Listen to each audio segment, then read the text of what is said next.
Alright, while we're all probably watching and collecting our thoughts on the new show, I'll be looking back on some more classics to keep me sane while the drama unfolds. Well, I say sane, but just look at what we're dealing with today. Yes, that's right, folks. It's finally here. We finally get to see the first face-off against Stilt-Man. I'll be honest, I've been looking forward to this since I got the book and saw him on the cover because I don't think I had any sort of knowledge of Stilt-Man before this. So I was very interested in seeing the wackiness that would unfold. And let me tell you, I was not prepared. Diving right in, we're thrown into The Stilt-Man Cometh, the name of this issue, where the action waits for no one as a driverless car cometh too. Heading straight for a woman posing rather dramatically in front of the car, we see Daredevil flying in, whose main priority seems to be imploring this woman to keep screaming, as that's the only way he can hear her. I just want to imagine you see a car barreling towards you, and then you hear a man screaming at you to keep screaming, while also swinging from the sky in a red suit. What do you think is going to be at the top of your priorities in that moment? Anyways, after casually tossing the lady onto a nearby awning, Daredevil hops into the car only to find that the gas pedal is stuck down, the brakes are cut, and to top it all off, there's a bomb too. Jerry! There's a bomb! Which leads Daredevil to conclude that this has been planned. And so we cut to another scene where I think some military guys are flying over the city in a helicopter to deliver their payrolls. Different times, man. But just as they proclaim how easy it is not to get robbed while flying a helicopter, who should show up but Stilt-Man himself in all his grayed out glory. I just love how confident he is, holding his hand up while also having another hand on his hip, like some sort of mid-air traffic cop. I just wonder, if the helicopter didn't stop, wouldn't that just knock him over anyways? And if not, wouldn't it just blow up the chopper with the money? The men think that they're somehow sharing a hallucination and decide to get the guns out anyways. I'm sure we're imagining this, but get out the rifle just the same. No attempt to talk, just straight shooting. Unfortunately, none of their guns work against Stilt-Man's armor, leaving them helpless against his sticky gray goop. Ugh. Yeah, I don't know what this stuff is, but if any of you guys happen to know of any sticky gray stuff that makes the sound whoomp on impact, you just let me know. Now, threatening to throw a real grenade next, Stilt-Man scares the men into giving him the money. We come back to Matt still steering the car for his life, and he decides that the only hope he has is to drive the car straight into the river thanks to his radar sense, though Daredevil sees images rather than actual sights. Okay, I'm sorry, can we just talk about how this sentence makes no sense? Because, like, how does that even explain his powers to anyone, especially the Johnny-come-latelys? But Daredevil survives by the skin of his chinny chin by timing his jump just right with a pretty epic panel, and determines he must find whoever did this, as they must be committing a crime at the same time. Now, how is he gonna find him? Why, thanks to the help of his new snooper scope. I swear, they just keep introducing more and more stuff into this Deus Ex Machina cane. But this time, just for those Johnny-come-latelys we were talking about, they decide to show us inside the cane in what is actually a pretty cool panel, which makes me think that despite all the suspension of disbelief you need here, there was really some thought put into this thing, and every part of it is used pretty amazingly, and I dare say meaningfully? Well, thanks to his new snooper scope, which I swear I read as scooper scope the first several times, Daredevil is able to hear the many conversations around the city, until he pinpoints a lead. I'm really interested in what this guy wants with a sawbuck for his date. Oh, it's slang. Got it. Okay. When he gets there, his senses are confused why a man is somehow 10 stories high, then quickly disappears behind a building, losing his trace. Somehow. Okay, I get that his stilt probably retracted pretty quickly and out of range, but like, how do you lose a guy on big heavy stilts? So Matt heads back to the office and hears the news from Karen, but she also tells him about Dr. Van Eyck, who thinks he can give Matt his sight back. The very thought of being able to see Karen gets Matt just a little too excited, and he starts to touch her face and tell her how lovely it must be, only for Foggy to walk in and, well, draw his own conclusions. But also bring in the case for this issue of Wilbur Day, who explains that the patent for his invention has been stolen by his boss. Matt, however, is struggling to concentrate as he thinks about the drama with his friends and his new foe Stilt-Man. Matt ventures to get the opposing Mr. Caxton to settle out of court. When he calls, however, he is met with a rather unfriendly reply, so yeah, this Caxton fella doesn't seem like too great of a guy. After such a stressful day, it seems there's only one thing to do for Matt, and that is to go to a soundproof gym that he owns right under his apartment, all for himself. You know, something we can all do. There's nothing like a good workout to make a man relax and think things out clearly. So true. Matt also takes this time to consider the surgery and the effects it might have on his powers. But it would be the only way I could dare try to make Karen my wife, for I could never ask her to marry a sightless man. No, Matt, don't let her get to you. Find someone who will love you like Alicia and the Thing. You know, love is blind and all that. Anyways, a report of Stilt-Man interrupts this problematic soliloquy, and Matt prepares to face off again. Now, I bet you didn't expect this. You know the iconic horns that are a part of the Daredevil suit? The ones that really put the devil in Daredevil? Oh yeah, they're actually antennae. So not only does Matt have one of the most intuitive canes to ever exist, he also has technology embedded into his suit that helps him hear radio channels. I think this is the stuff people should be citing when they compare him to Batman. Using his antennae, which I'm not getting over anytime soon, he locates Stilt-Man robbing a penthouse party and intervenes by literally diving headfirst onto his leg and being swung into the side of a building. Probably the most anticlimactic encounter yet. Can you believe that last issue, Daredevil went head to head with Namor and survived? The next day, Matt apologizes, to which Karen says it was all a big misunderstanding. Okay. We return to the main story when Wilbur Day comes back into the office without knocking. A little rude, man, and asks Matt to come with him to Caxton's property to get evidence on him, to which Matt disapproves of since they don't have a warrant. And wouldn't you know it, Mr. Caxton just happens to be at the door. Well, Matt certainly knew, since he made a point to focus his senses on his presence and impress everyone that he knew he was there, nearly blowing his cover. Like, bro, you could have just let him come to the door. Anyways, Caxton wastes no time coming at them both and delivering probably my favorite insult I've ever heard. You spineless milksop. Mr. Murdoch, don't let him say that. This is peak comedy, guys. While the two argue about who owns what, Matt struggles to tell who's lying since their heartbeats are so close to each other, which is actually an interesting limitation to his powers, and I'm interested to see if this is ever used in the future. As Caxton dramatically exits, Matt has the epiphany that his hydraulic invention could be used for stilts and decides to tail him as Daredevil. By the way, anyone notice that Karen just kind of vanished from this scene? Like, she was here one panel and then completely gone in the next one. As Daredevil begins to chase his car, Caxton suddenly shoots electricity from the back, and as if that wasn't miraculous enough, Daredevil somehow perfectly falls down a manhole without hitting any of the sides. Like, he literally dude perfects that fall. When he recovers, he picks up a police signal of Stilt-Man and pursues, though I'm surprised the electricity didn't mess with his antennae. When Daredevil catches up to the police, he watches one of their cars trying to ram one of Stilt-Man's legs, only for him to lift it up just in time. So like, they saw it was bulletproof and thought, yep, time to literally throw ourselves at him now. Somehow, Daredevil only now realizes that Stilt-Man's legs can retract. I would imagine if they didn't, would probably make it pretty hard to get in and out of the actual suit. So Daredevil does what he does best, and recklessly throws himself at his enemy with no real plan. You know, remember when that worked so well against Matador and Namor?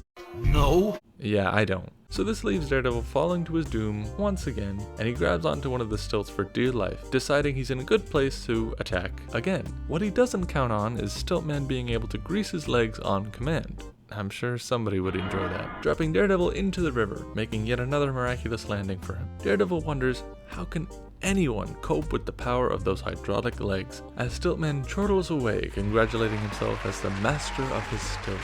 Later, a fighting mad Matt Murdock comes back to the office to find Day asleep in his chair and decides to try and call Caxton's house. When no one responds, he wakes up Wilbur so they can go over to his property anyways. Remember kids, never trespass on someone else's property unless you know they're not there. When they get there, they find the hydraulic legs just laying in the backyard. Guess there really isn't a good way to store these things. But Caxton quickly finds them, pointing a gun at them both. That'll teach you, Matt. And just as Caxton starts to ask them what they're doing here, Day whips out the karate moves and takes down the other two. Although Matt uses his super senses to not get knocked out. Don't ask me the logistics on that one. So Wilbur runs inside and explains to no one in particular that the real gadget he's been looking for this whole time is a big old shrink ray. How he went from master of stilts to shrink ray, I have no idea, but I guess even he thought the stilts were a little limited in scope. Wasting no time, however, Matt changes into his dramatic costume and jumps through the window, which he really seems to enjoy, by the way, so he can stop Wilbur. However, thanks to a 1 in a million accident, yeah, there are a couple of 1 in a million things going on in this issue, Wilbur misfires and causes some equipment to fall on Daredevil, giving him enough time to get his stilts again and escape, saying he may never take them off again.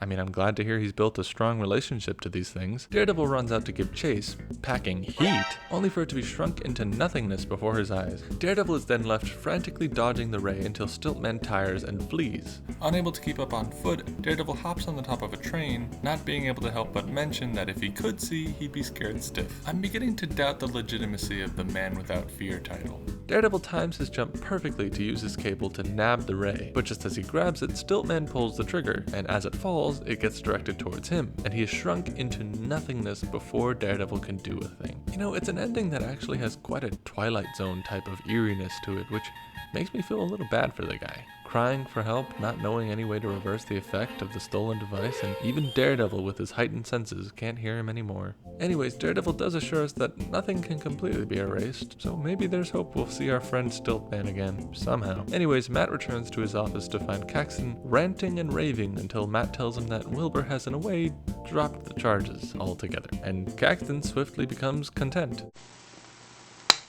That was easy. Foggy reasonably starts to become frustrated with Matt and his strange behavior, which is met with the old, I just need a rest excuse. But Matt is quick to turn his attention to Karen, who is still asking about the operation, to which Matt doesn't think is a good decision. So now I present to you the worst of the ableism as of yet in this series. Now I know we've had some pretty questionable stuff in these comics so far, but this last scene just takes the cake for me. So to summarize, Karen says she doesn't understand why Matt doesn't want to see again. She calls him a coward for worrying about the risks of an experimental operation, and she claims he hides behind his handicap, all because he's too afraid to fall in love. Alright guys, give it up for Karen. What a display of some of the most offensive writing in early comic book history. Personally, I'd put this a little lower than Professor X having a thing for teenage Jean Grey, but you guys let me know where you would place it. Alright, so if we can just completely ignore that last part for a bit, this issue was absolutely not what I was expecting. I mean, it's Stilt-Man. At this point, I was expecting a one-trick pony gimmick villain and not much else. But instead, I got a red herring plot with Stilt-Man actually posing something of a threat to Daredevil. And can I just admit, yeah, okay, I actually fell for the red herring. Like, I actually believed Caxton was the guy because these comics are usually so straightforward with who's good and bad. It was cool to see Stilt-Man wasn't just a guy with stilts. He actually had a bunch of tools at his disposal to deal with Daredevil. I mean, when it comes down to it, his motivations, or rather lack thereof, are a little disappointing after all the whodunit, and I don't know genuinely how he got back to the office in time to fall asleep in that chair after fighting Daredevil. I will say I like the little heart monitor they add in the illustrations for when people are lying, as I think it's a pretty cool visual. Other than that, when we're not watching the mystery of the Stilt-Man, we're getting another step in the romantic drama that makes me wince in pain.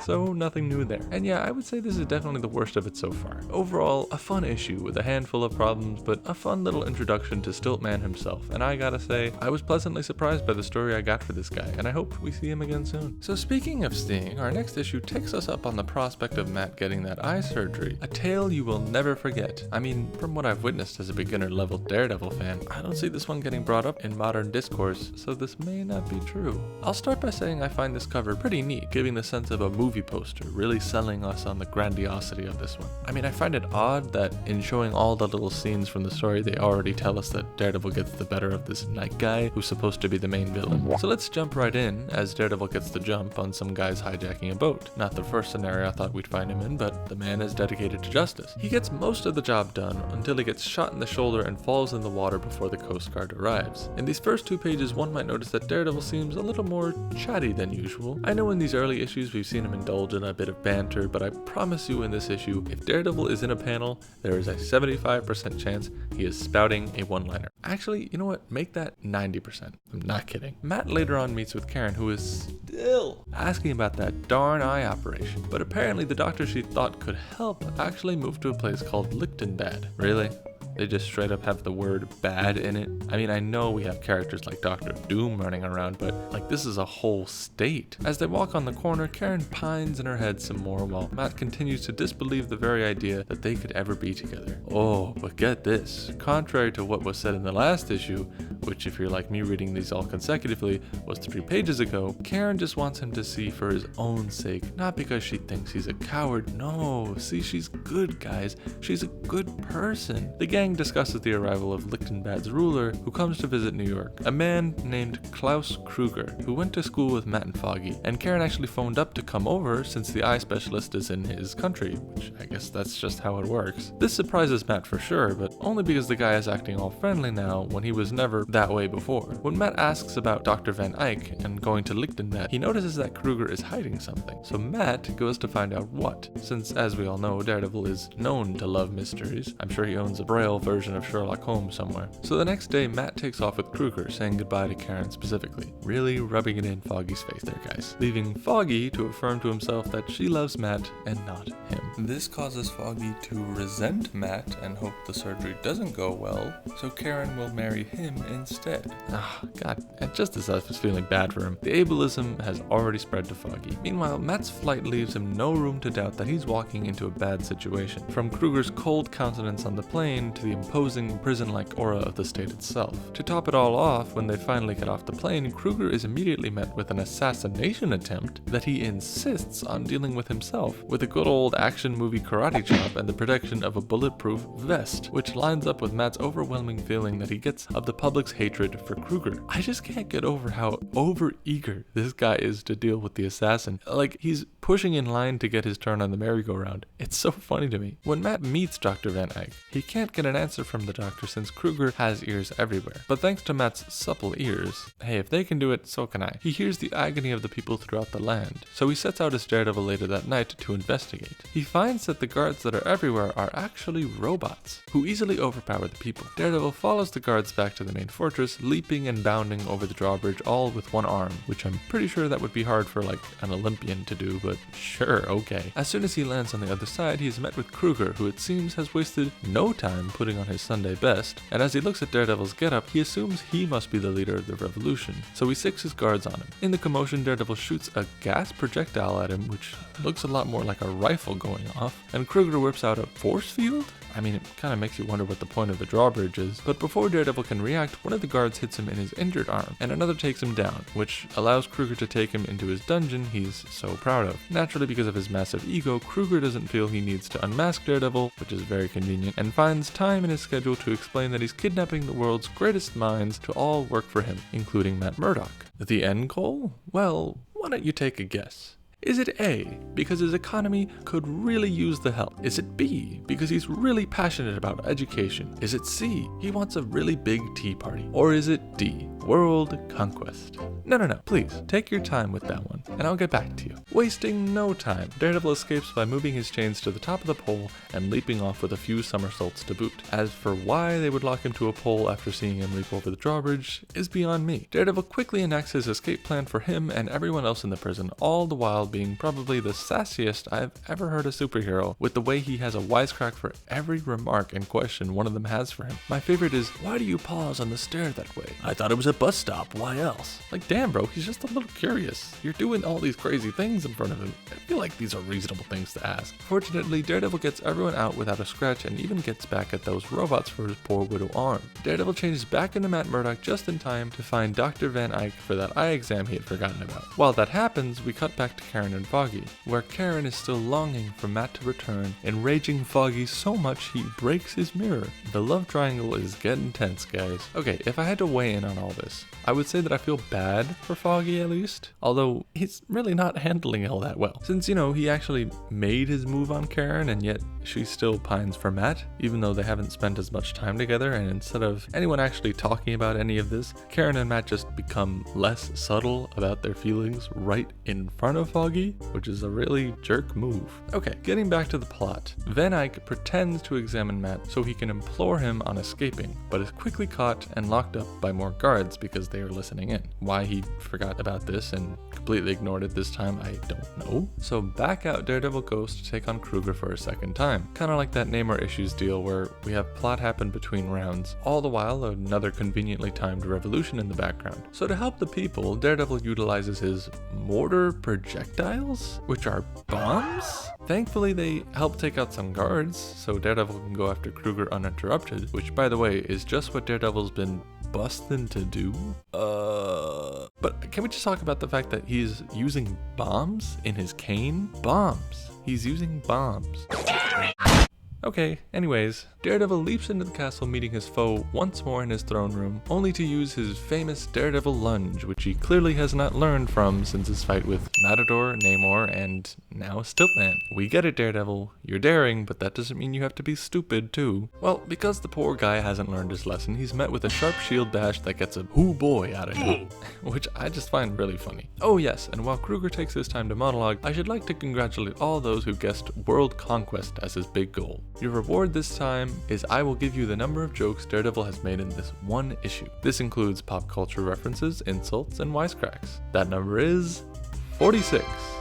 Thanks for playing. So their fight ensues with Daredevil finally finding the button to turn off all the robots. With some more swift moves and some more drawl quips, Daredevil outmaneuvers Kruger's karate chop final smash, leaving him on the floor to witness his empire burn. Being a sore loser, Kruger decides to set the timer for his cobalt cloud to wipe out all of the people on Earth, which is a really big leap from a karate chop, but the guy's crazy. Unbeknownst to either of them, Dr. Van Eyck overheard everything and sprints over to shut it down, though I fear he may have broken his leg on the way. Luckily, the doctor shuts it down in time, sacrificing himself in the process. Daredevil, on the other hand, decides to take down Kruger once and for all, without even trying to find the off switch? I guess he just can't multitask. And they fight it out on top of the castle walls, but it looks like this time Kruger has decided to take a page out of Daredevil's book and throw himself forward with a poorly thought out lunge, which sends him flying off the castle and presumably to his death. But hey, you never know, since we never see the body, he could still be... Oh. Okay, so can we talk about how Matt kind of just kicked him off the wall? Or like how indifferent he is to his death? Or better yet, glad? I'm just saying, it's a little concerning. This and the bombs. So speaking of death, Daredevil goes back to find Dr. Van Eyck's body and vows he will never be forgotten. We cut back to Karen and Foggy, who get word that the operation never happened, leading Foggy to believe he did chicken out, and Karen to think he doesn't want to fall in love. Oh, brother, this guy stinks! How unfortunate that these are the only two people in Matt's life right now, and they're so toxic. What a trip this was, literally and figuratively. You know, it's a real shame we're never going back to good old Lichtenbad. It seemed so nice aside from the tyranny. It was a pretty cheesy story that provides this really over-the-top way of writing out the possibility of Matt ever gaining his sight. I mean, it's very on brand for the wacky nature of these early comics, so I'm here for it. But what I find the weirdest part of this issue is the almost never-ending torrents of jokes Daredevil makes throughout the entire story. Let's see that number again. Wow. I think this is probably the clearest it's been to me that Daredevil is like supposed to be this Spider-Man adjacent character, though I'm really glad that that didn't stick. As for Kruger, I'm surprised they never bring him back even as like a joke character. And hey, they still could since we never see that body, which, you know, in media means there's a chance. I can see why though, since he's clearly like a discount Doctor Doom, but that makes me all the more interested to see how new writers could possibly like reinvent this character, either as a joke or an actual threat. And hey, maybe he could rival Doctor Doom one day. Maybe. On to the next one. A two-parter.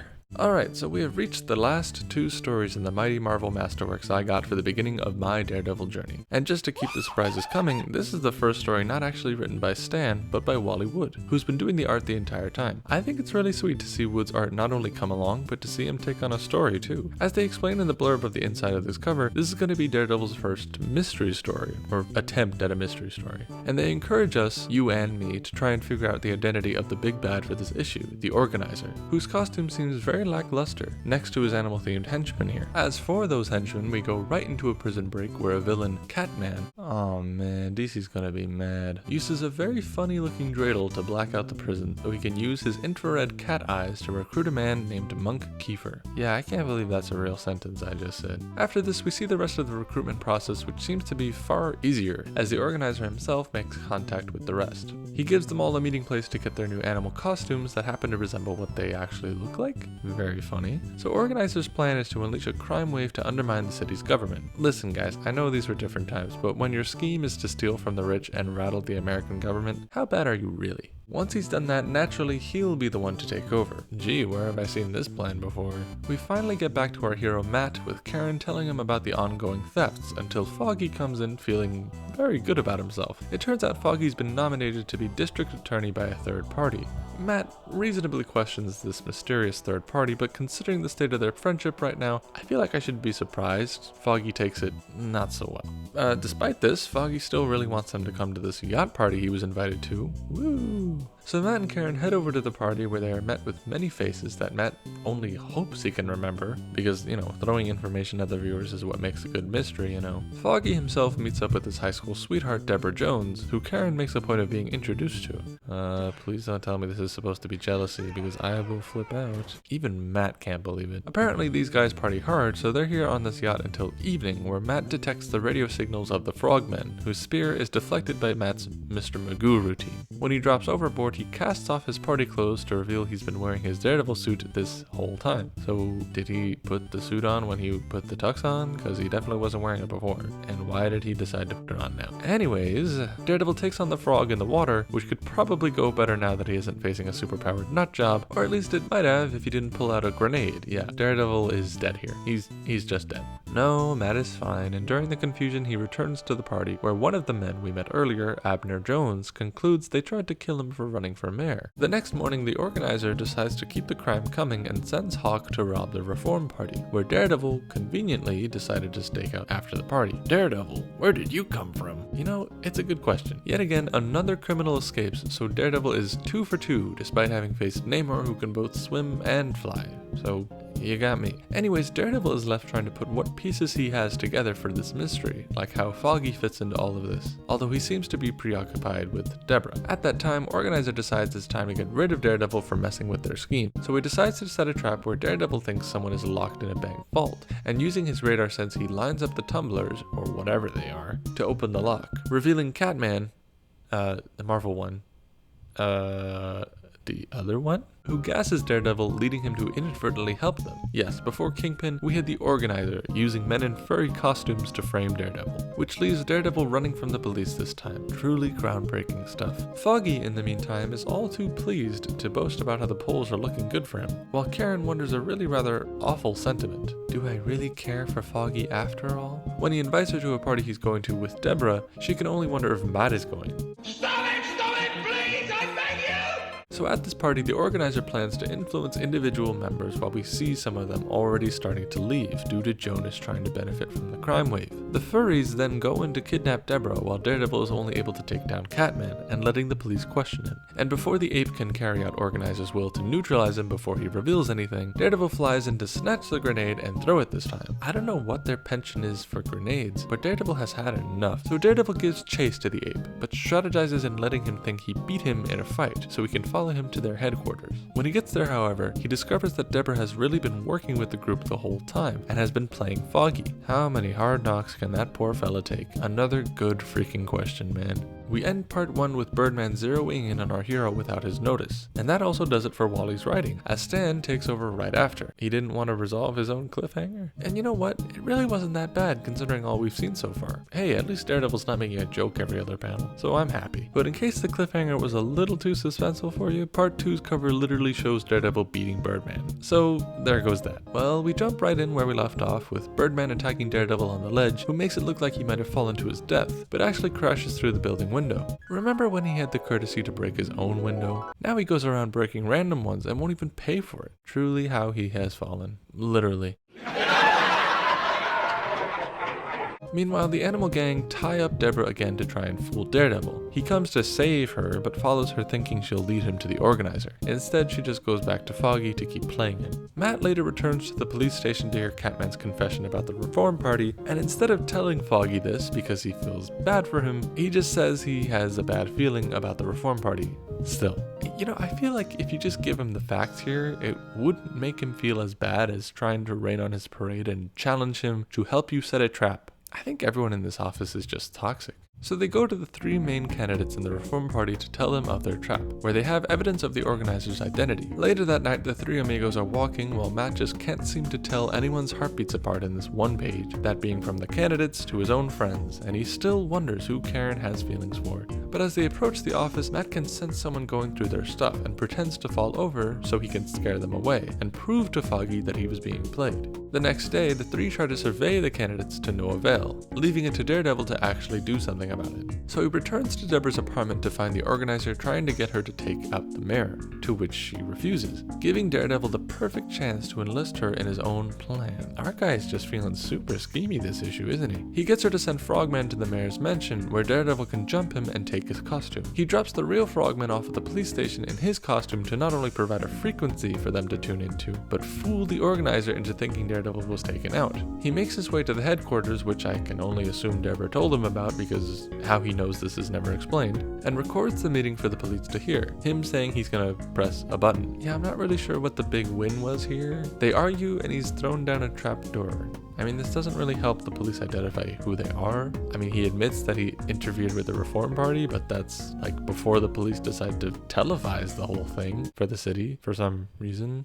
After Matt fools them into thinking he perished from the fall, which he didn't somehow by going limp at the right moment, another one of these convenient 1 in a million things, I guess. He goes back home quickly to pick up his extra Daredevil costume. I can't even imagine how much the first one cost to make, so how is he making 2 of these? And maybe more? We turn our attention to the campaign office of the Reform Party, where Foggy is announcing their disbandment, until Organizer hacks the TV to make an announcement. I've come to make an announcement. As he speaks, Abner Jones claims that it has to be one of the other 3, since one of them isn't there, which Foggy doubts since he could have just recorded the message, which gets the 2 fighting very defensively. But suddenly the ape comes to take Jonas hostage, just as Daredevil breaks through another window to take them down. Oh, fuck, here we go again. As Daredevil gets the upper hand on the 2 of them, Jonas makes a break for it while Foggy pursues him. Daredevil still has to finish the other 2 off with some pretty dramatic looking shots here. Birdman seems like he took some pretty hard punches here, I'm not gonna lie. But while he surrenders willingly, Ape tries to go on only to fall from exhaustion in front of Daredevil, who leaves them for the police, giving him the chance to go after Jonas. He finds Foggy sitting on him. Okay, I probably shouldn't have said it like that. And Daredevil reveals he's actually the organizer because of the ring he wears, which is such a tiny detail, which is sometimes only like half drawn if it's even visible in the panels, but it's nice that they tried to keep that little detail even in the last issue. I will say, I think it's a little odd to have such a small visual detail be the evidence that a blind superhero puts together, and they like never drew any attention to it. I get what they were going for, and I think it's kind of neat, but eh. Despite all this, Foggy feels awful being played on all sides. I'm no hero, Karen. I'm the goat. Wait, what? Oh, for once someone actually means the animal when they say that. Different times. Karen tries to encourage Foggy with a kiss on the cheek when Matt walks in and her heartbeat speeds up, leaving them each confused. But things go from bad to worse when the landlord calls to tell them their rent is overdue, which is even worse since they have no clients to their name. So, out of the blue, Matt decides wholeheartedly to leave so they can afford a smaller office. Yep, he's just taking off and leaving the other 2 behind so he can travel the world. Karen feels super sore about it, and Foggy, let's just say he's mixed. So we end on the real cliffhanger of the 2-parter where Matt opens the door to his new life. Not the ending I thought we were going to get at all. I mean, tensions were rising for sure, but if these 3 are allergic to anything, it's talking about their feelings. So for the first Daredevil 2-parter, I gotta say, it was pretty fun, but a mediocre mystery overall. I think it's a little odd that the answer to the mystery comes down to a ring, and that's it. I will say it's good to finally get some sort of payoff for all this romantic tension and drama, and the potential to see Daredevil in new environments. So with that, we're done with Daredevil's first Mighty Marvel Masterworks volume, and it was definitely a ride for me. As for what's next, I don't know. I don't know if I'll keep it in this structure of doing like 3 issues per video till I finish another volume. I think I want to change it up and experiment, so expect the next part of my journey to look different. And as for Daredevil Born Again, the show, not the comic, we're gonna see how it plays out, but I'm definitely working on collecting my thoughts on all of it first. I've been talking with friends, going over the episodes, all that fun stuff, but it'll definitely be a while before I get it all down for one video. For now, I'll just see you later. And if you like this, if you enjoy my journey so far, let me know, give me some comments too if you feel, maybe even subscribe. Anyways, thank you for watching, and I'll see you in the next one, whatever that may be. Bye!